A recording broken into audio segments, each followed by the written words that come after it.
การเป็นการซ้อมเริ่มลงในชาติอาทิตย์เพียงที่ทองโดยเรียนมันกับทองจะเป็นการกล่าวในพระองค์สำคัญจะเริ่มเราจะทำออกจากเทศนาที่ทองบางเช่นที่ยังจงบาโซนกรุบโรตราสัตระเยียกาได้เยียบลงในใจหักเยียบลงเป็นชาติเป็นลายเดือดร้อน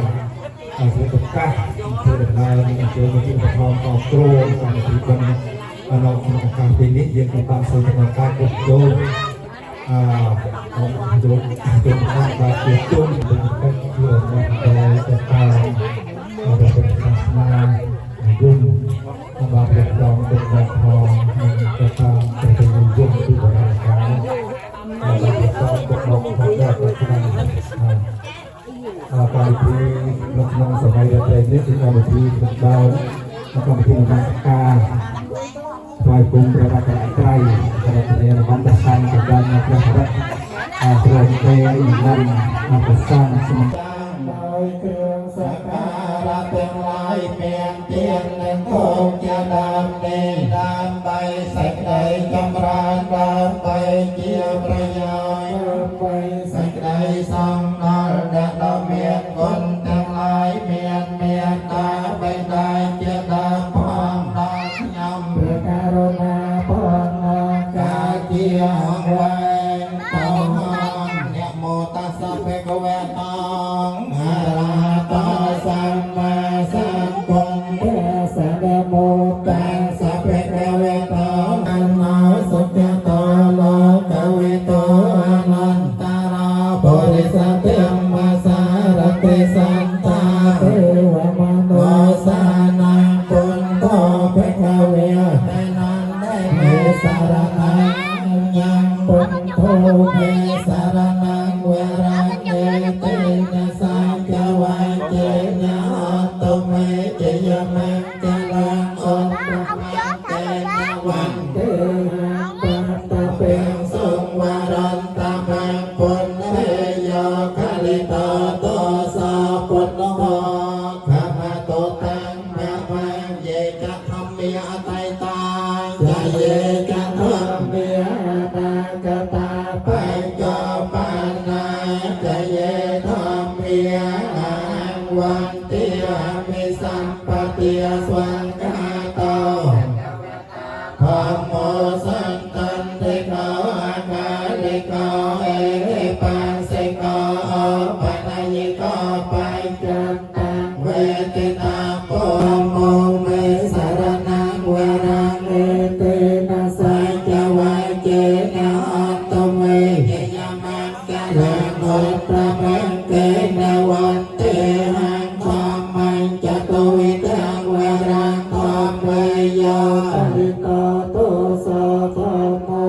ขมาโตตังแมมังเยจะสังเทียไตตาจะเยจะสังเทียนานาจตาปัญจปันนาจะเยสังเทียวันเตียมิสัมปติสุปฏิปันโนภะคะวะโตสาวกสังโฆจุปฏิปันโนสาวกสังโฆยติเตงจัมปาริปุริสโยเกเนอัตตปุริสปังกาเลเอสัพเพเทวตาสาวกสังโฆอาหนายโยปาหนายโยเตกนายโย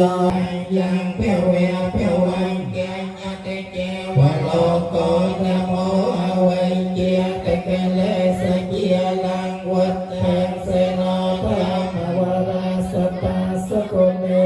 โยไสลสมาเนปัญญาวิวัตประเยนังปะพุไต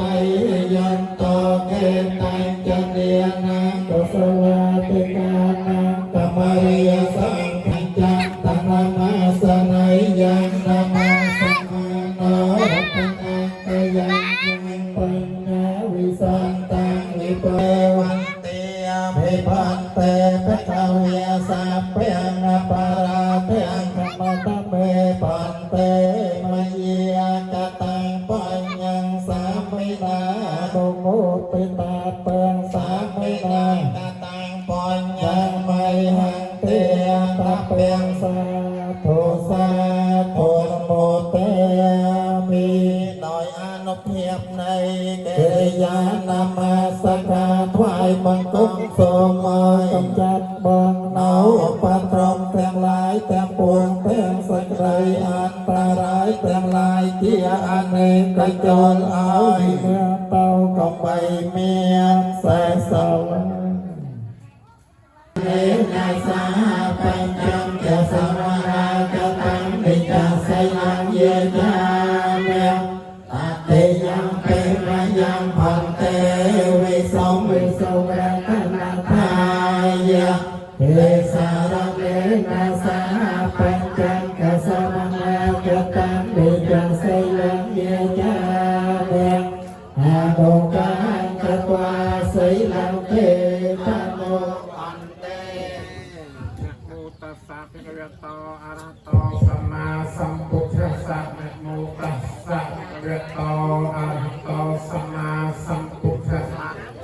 นะโมตัสสะภะคะวะโตอะระหะโตสัมมาสัมพุทธัสสะนะโมตัสสะภะคะวะโตอะระหะโตสัมมาสัมพุทธัสสะนะโมตัสสะภะคะวะโต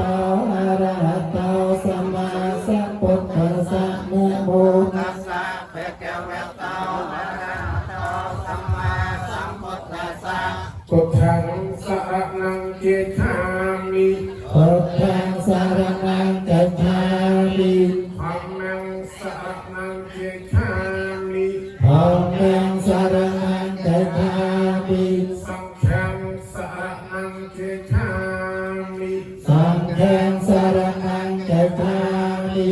สังฆังสรณังกัจฉามิ ตัตเตยัมเปพุทธังสรณังเจฉามิ ปฏิยังเปปุตตังสรณังกัจฉามิ ตัตเตยัมเปธัมมังสรณังเจฉามิสัมมาทิฏฐิยามิ ธัมเม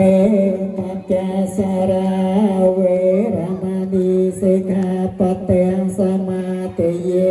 มิ สาเวติ สมาธิสิกขาปะเตงสมาธิเยมิ อิมานิปัญจสิกขาปาติลิสาตุกังกัตตวาอัปปมาเตนะนิจิกาลังสัมมาระเขต กระทบเทวดาทั้งหลายจึงสมัยเจอเราสำหรับเยตามีเมียบางคนอ๋อมาจบโดยคือนพิธีติดทานทั้งออก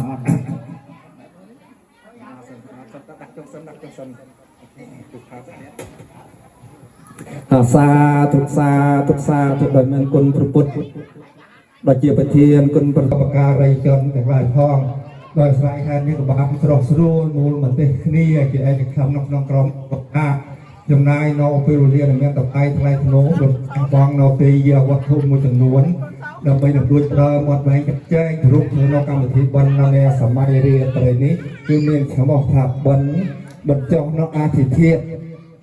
อาทิเทียบเวียดนาใบดาจะโดนจะตายเราอะไรจะทำจะทำสักเรียนประมาณจะเป็นเพียงดีเป็นทางออกมาสักโรงเรือแต่เจอจงตัวเรือน้องมาทานดำบ้านแน่เป็นได้สายเจ้าผีในมหาสมุทรเทวดาเท่าวัดสตุเทมุสลิมในการเดินหาสมาคมในสมัยรุ่งโรจน์ช่วยเจียสักใส่ตอนนี้นับวันเดียวมาพยายามลงตรงไหนเลือกสิ่งสมัยเอาไปใส่สาวๆการดับตัวเรียนรู้เรื่องต่างๆเราเนี่ยเตี้ยสันทอ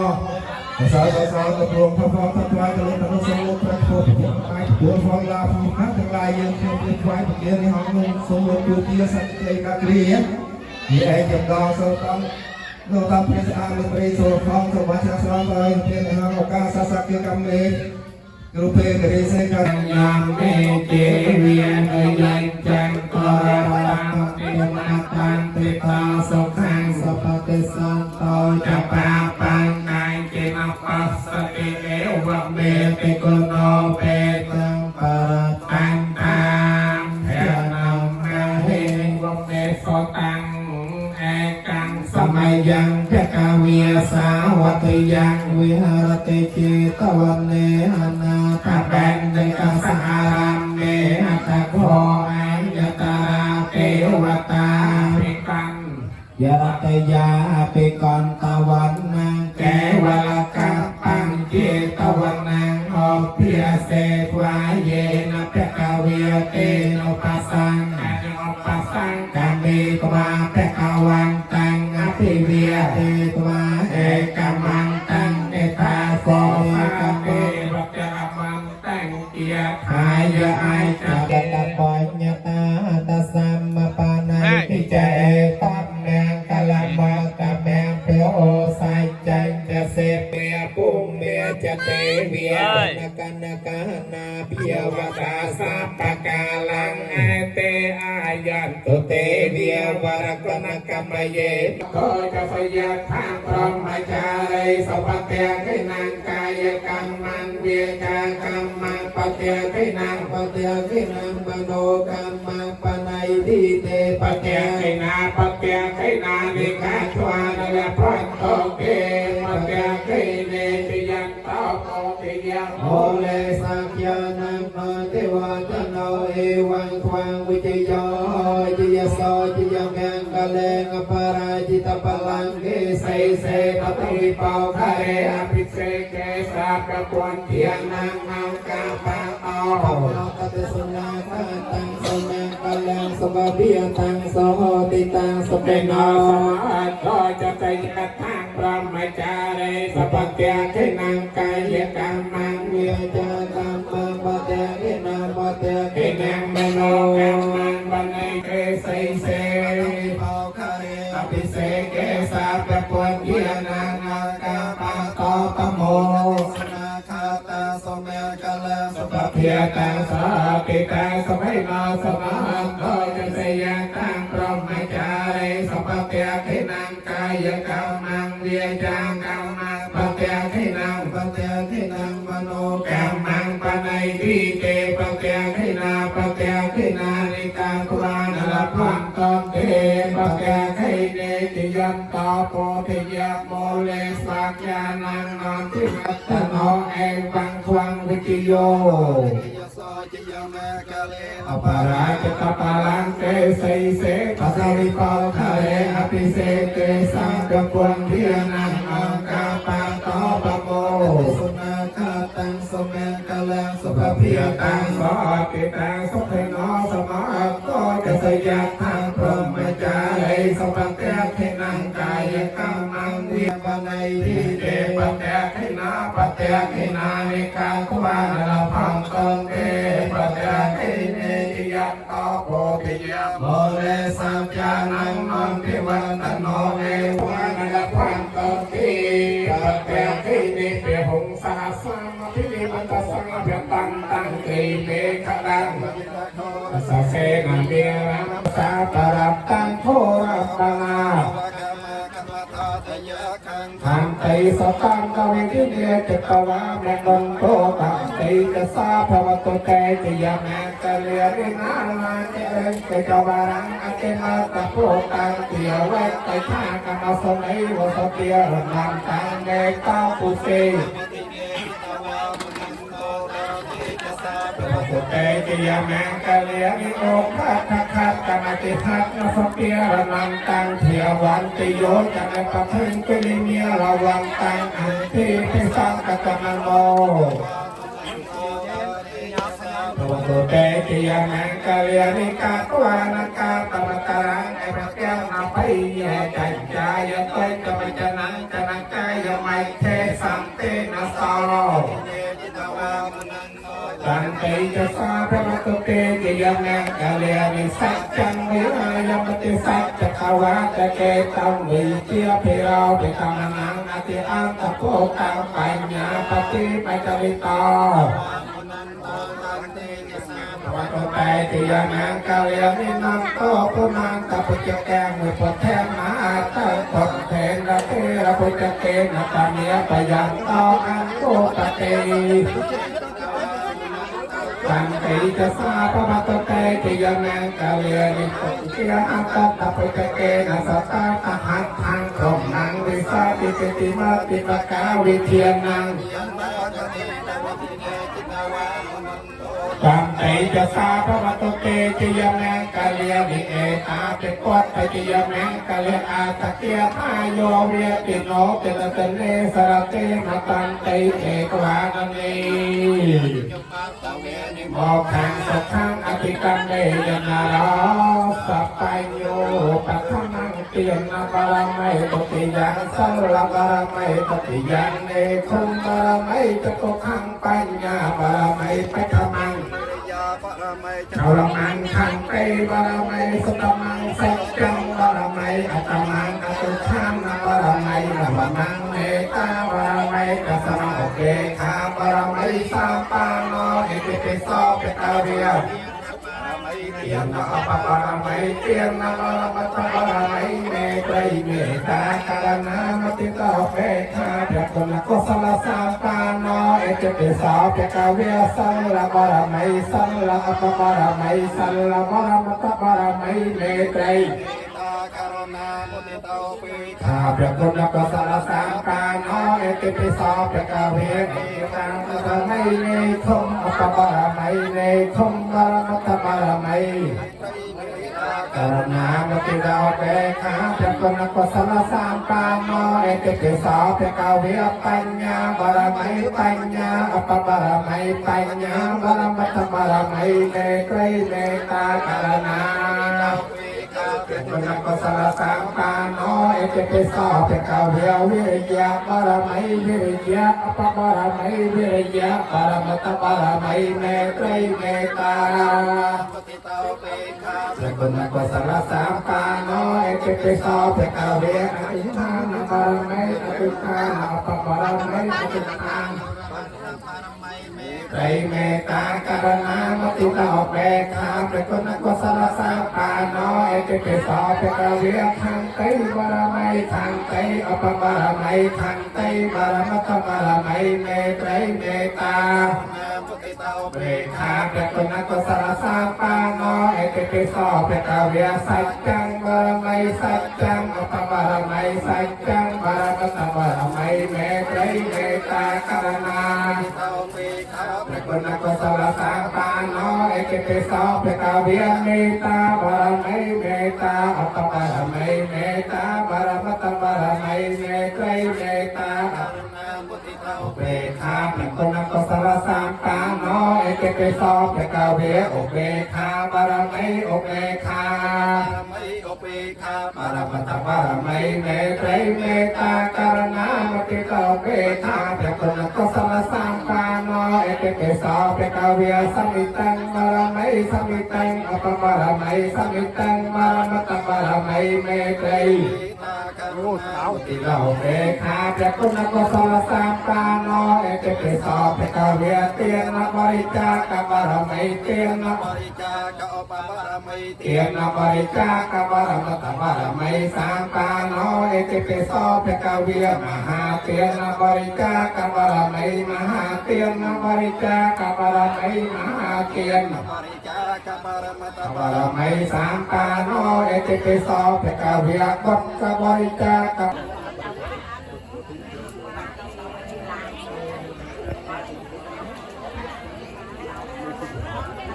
ให้ทำทีตอบเอาทีคะแนนมันเป็นคนยอมเอาที่การเป็นซ้อมจุดแล้วก็ทางอาทิตย์ที่สู้ตัวตัวนี้ครับเพิ่มแล้วท่อเพิ่มแล้วท่อพุทโธทนหอมเนี่ยป่ะเป็นจุด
เสวนาปฏิกรรมปฏิบัติ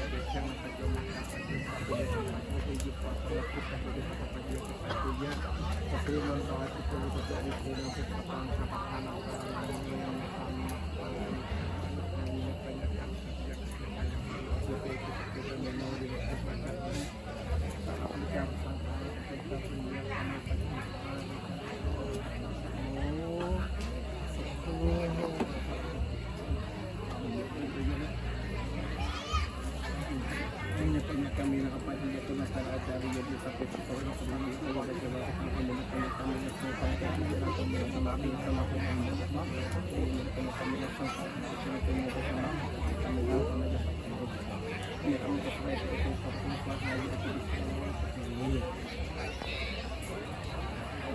em bán món đó hả em kia còn lấy đồng em siêu tiền xây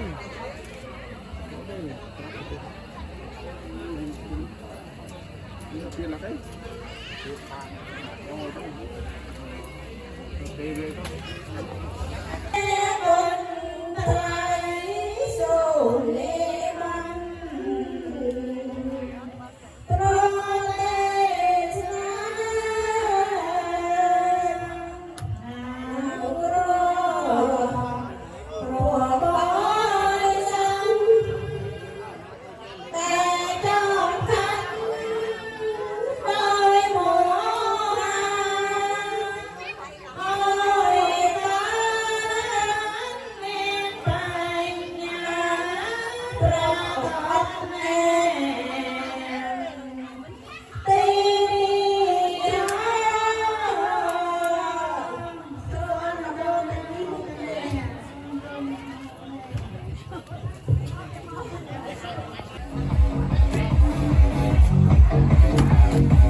chơi ê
bán này nông tôi chứ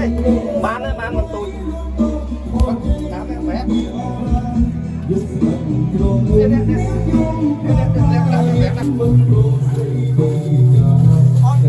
cho nó một buổi ăn buổi có mỗi mẹ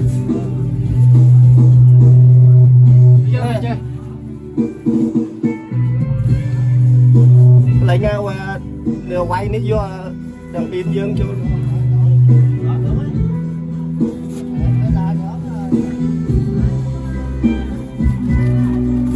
mùi bé có bác ạ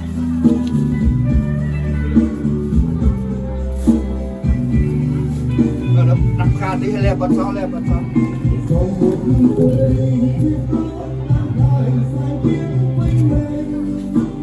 chướng đắt lắm đắt hả nha hả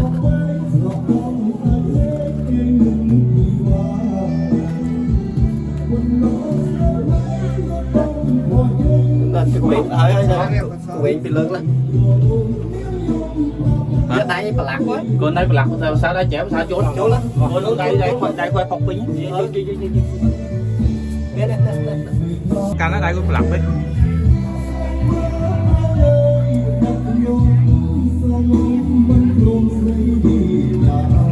chúng mình đã hơi dừng chặt hết thì dừng chọc con rồi le chúng ó là le chúng ó đâu không hai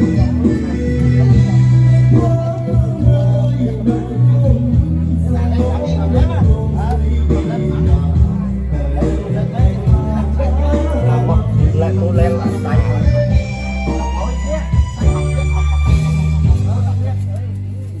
chúng này thơm men tầm lọc hay dân chặt hết cho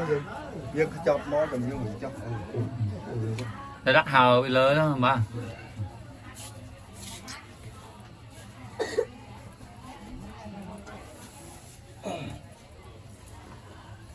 trong đại trong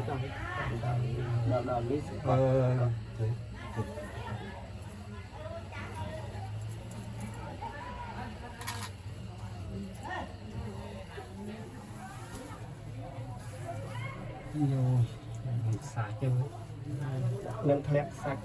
tí bật tám tháng là vô nếu không chứng là lừa tét đi lừa khné chui cái thay đặt trôi nổi mà nhưng bứt mó đặt còn đặt vô cho pet được nè cho muối bứt mó lúc đi trứng làm cho mùi muối đặt trứng pe là khné trứng là bán trứng lé mất đều mà bán đấy Trời nó đã đẹp cái giống là bà. Đấy nó chui vô tao Nó vừa bạn vô. Ta nội bà cái đồng đi cái hai khấu. Thấy phải bạn vô ta nọ tao mãi gì đó. Anh mới tao lớn.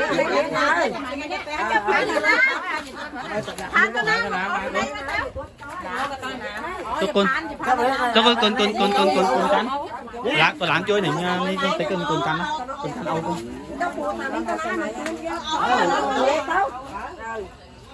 Gì trái mày nó lạ mày ơi. Nói về mày ơi, đâu đâu cái này không nó tầm nữa đấy chồng ngọn ngọn ối đó đấy nữa cái tàu hay nó còn sông lên bạc nữa mình đã mình xong nó bẹt đấy bẹt tụng mà gió mấy nào gió đẹp gì trên này mắm ơi mắm mình gửi mai con nè cái gì trên này rồi bộ đi nó má quay mắm tên lại quán á đó là muội thấy không đang lên hào mai kia tầm nướng rết chín bằng rết hay ta giấy làm thôi đây với mày lặt đi bồ rết cái muội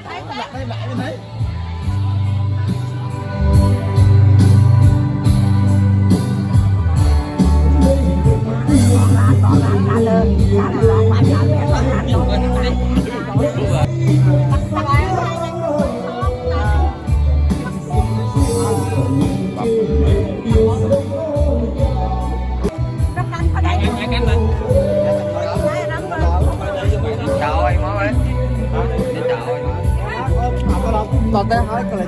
cái tiền hai cái tinh ngồi nó mặt lên tinh ngồi dương ngoại bắt kẹo tròn nó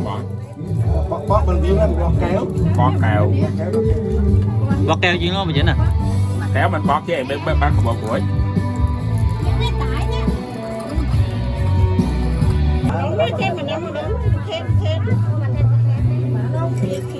bán cái bán đấy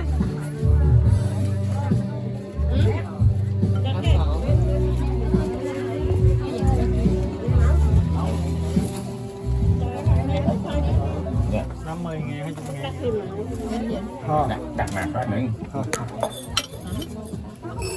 số máu có bằng mà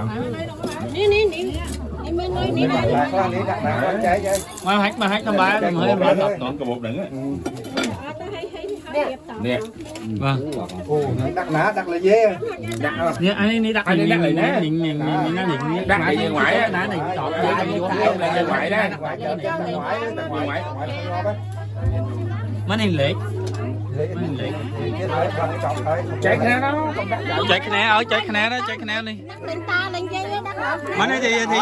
ở chừng gom mó trong cái lệ chứ rồi gom mó trong cái lệ chứ rồi chưa ta nó hơi chầm ta hơi chầm lệ quá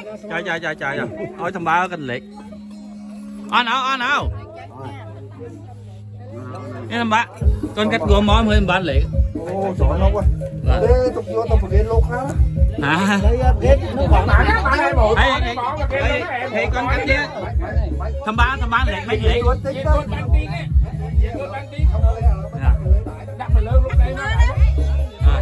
lặt đó hả? Bây giờ lặt đó.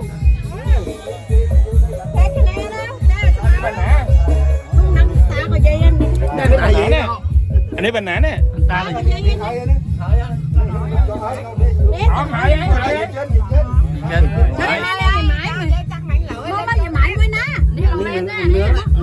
ở đây là hầm nướng Cái gì bé nữa? nước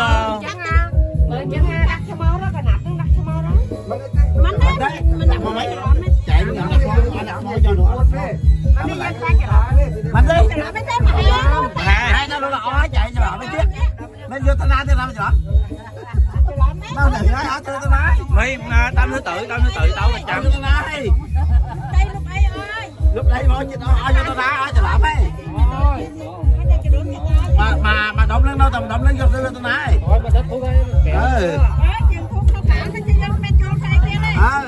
Ai vô tao nói.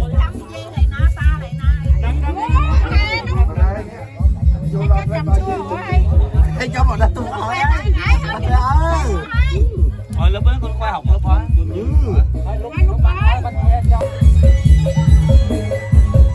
đi về ngoại nè về ngoại bây tao ra hội chứ cho coi đã cho là luôn anh xem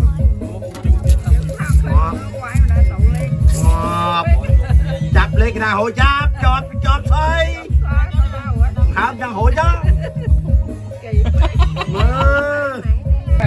Hai hạ. thầm nương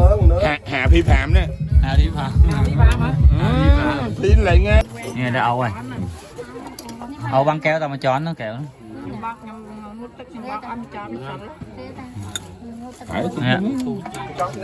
và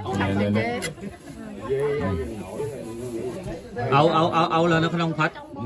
cốt ba cái này là cả xuống rồi nha. Hạ nương cọc lên. sườn nương nó cột lết thôi Trần tậu đá. nó thầm nương ở đâu sườn nương nó cột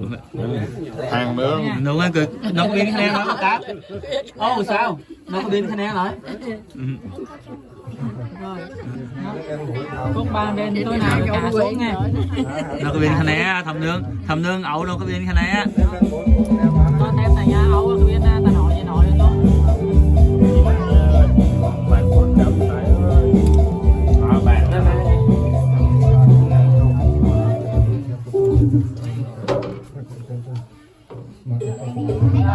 Thế tao lên một ban một đặt chó này. Lên đi. Em muốn đi cùng cô bà mới gọi thơ.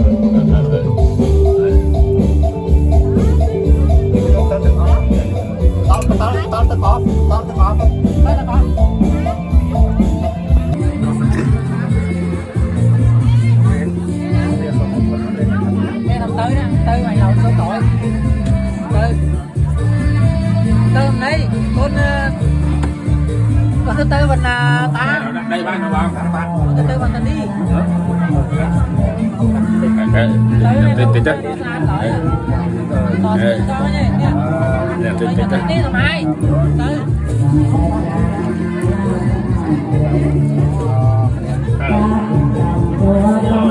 Cầm gạo lên, phải xoay chắc. Này sao? Gì mà con cháu lục.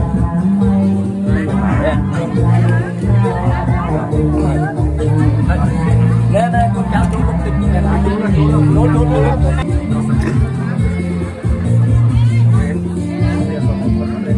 Cái năm tới đó, tới mày lầu số tội.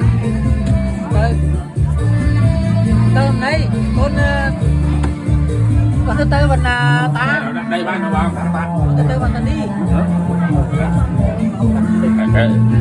Tiền chất. Tỏ sự cho nha. Rồi cho mình đi tầm 2.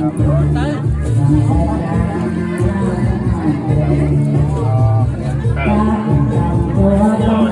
Cầm gạo lên, phải xoay chắc. Này sao? Gì mà con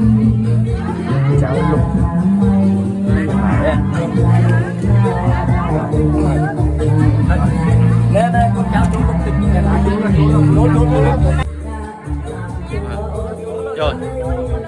Coi bay nát chưa sẽ nói chỉ nhầm chầm này chốt đấy thì buông lên thì sao tích bán lên nó nạc cội thế này nạc ba cái đắp bán này sao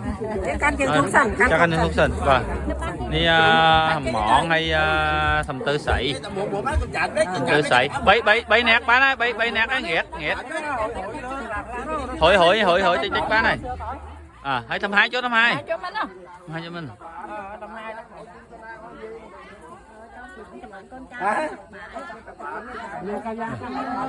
Tiếc bán nó bởi chợ biết tích bán nó nạc cội chứ ở con nữa mới ôi cho từng cái tén rồi thầm nướng mình tha thầm nướng mình ói mó mình đi xó mình khơi thầm nướng xó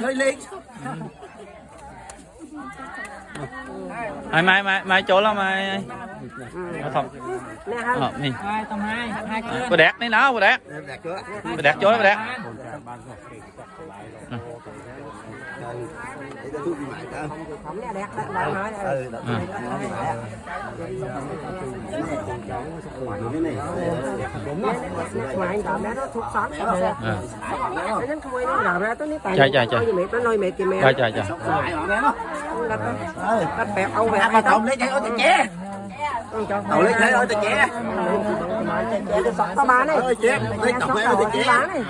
Dọc cho tí ra dọc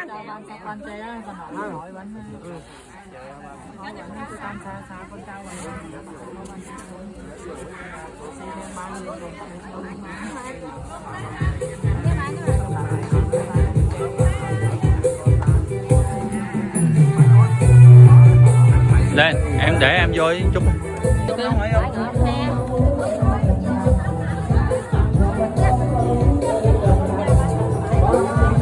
thôi út chỗ này út vào đánh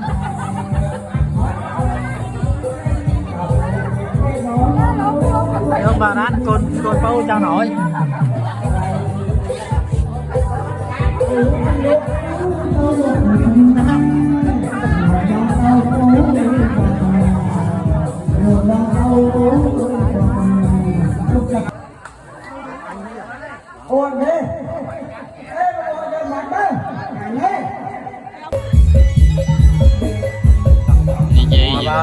ngoại nè về ngoại bên ta ra hội chứ con